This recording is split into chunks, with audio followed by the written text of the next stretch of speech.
All right, check it out. I'm back with another video. Before I get started, I wanted to I want you to like and follow the page if you're on Facebook, and if you're on YouTube, like, subscribe, and hit the notification bell so that you get updates when I drop a new video. All right, so let's get into it, man, because as you all know, this past weekend was the NBA All-Star Game, which was down in Atlanta, and there was a GoFundMe page set up by this young woman who stated following the NBA game, NBA All-Star Weekend, she was stuck in Atlanta and she needed help getting home. She went to Atlanta with $400 and became stranded when her unemployment check did not clear in time. The original post was later deleted after the page had raised about $1,600. The young lady now says that it was a joke, but she also shares similar posts from other people claiming that they too were stuck in Atlanta and asking for help. Man, you know what? Here's the thing. What's going on with this trend of clout chasing and just attention whoring? You know, is she saying that it's a joke now because people started calling her out on that shit? Had people not clowned her for being a scammer, she would have probably taken the money and wouldn't have thought any more about it. The fact that people have donated to this scam, it just makes you think, really think about how people can be, gullible sometimes, you know what I'm saying? And now I see why a lot of people are hesitant about donating to these little pages people set up through GoFundMe. And to be honest, man, GoFundMe is the new finesse. Actually, it isn't even new. It's been going on for a minute. But had this been a true situation, then we need to sometimes let people figure it out on their own. Stop trying to save people from themselves all the time. Because who in their right minds would travel to a city where they really don't know anything about, you don't know anybody there, and not have a way back home? I mean, come on. Let's look at the entire situation. Even if this was a joke, there are some people out there that are like that for real. First of all, you're unemployed. You had $400 to your name. You're waiting on the unemployment check to clear. So you shouldn't even count that unemployment check as cash on hand. That's not for sure money. If you don't have for sure money, that's no money. So you went online, got a plane ticket, which meant that you probably had a little bit more than $400 to start with. I went and looked up plane tickets from New York, where this lady claimed to be from, to Atlanta, and the cheapest tickets that I found were like on Spirit at about $63 to $80 nonstop, and that's with the return flight.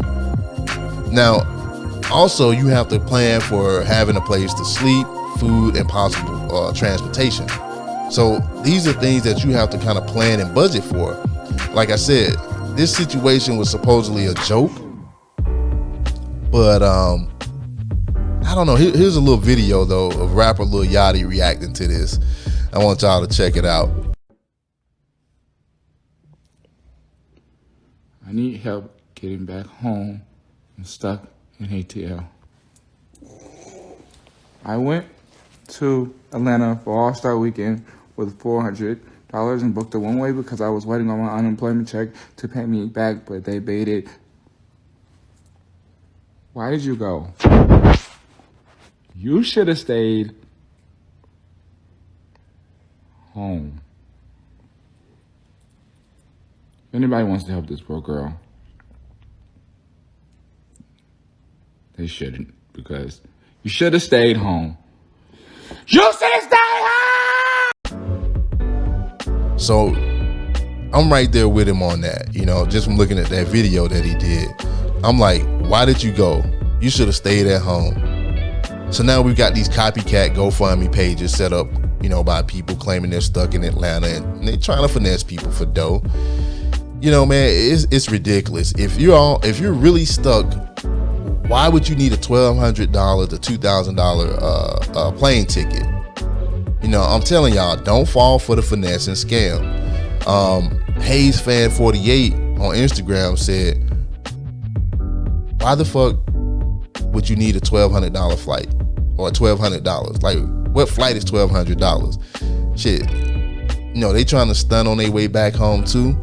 Tried to ball on a budget for a whole weekend in Atlanta, and now you begging to come home with swag. Fuck out of here.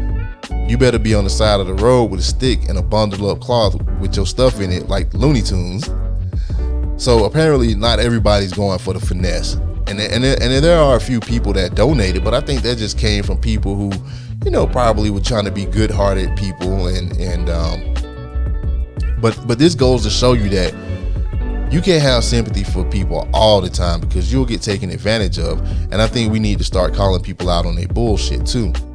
People ask me all the time how I can be so cold-hearted sometimes, but it's because of stuff like this that makes me the way I am. I'm not going to, for me personally, I'm not going to have a whole lot of sympathy for a bunch of grown-ass people making silly and stupid-ass decisions.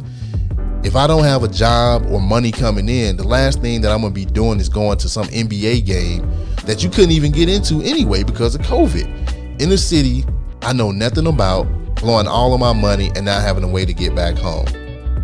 And what I'm going to be doing is I'm going to be sitting down somewhere, coming up with a hustle or something to generate some income, not setting up a GoFundMe page begging other people. Because that's all it's become, along with, Cash App and all this other stuff. They become places where people go to beg and scam. And for these fools that's out here doing that kind of stuff, don't get that confused with hustling and grinding. I got more respect for the stripper and the prostitute than I would for people doing stuff like this.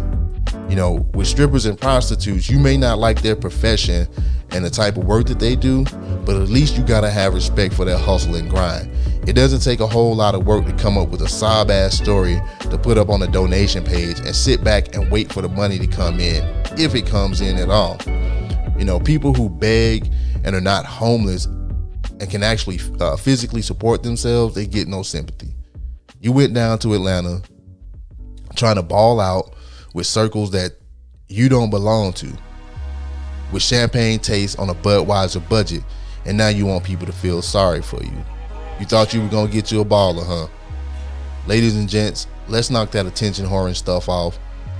Y'all are too old for that. But let me know what y'all think, man, about this in the comments.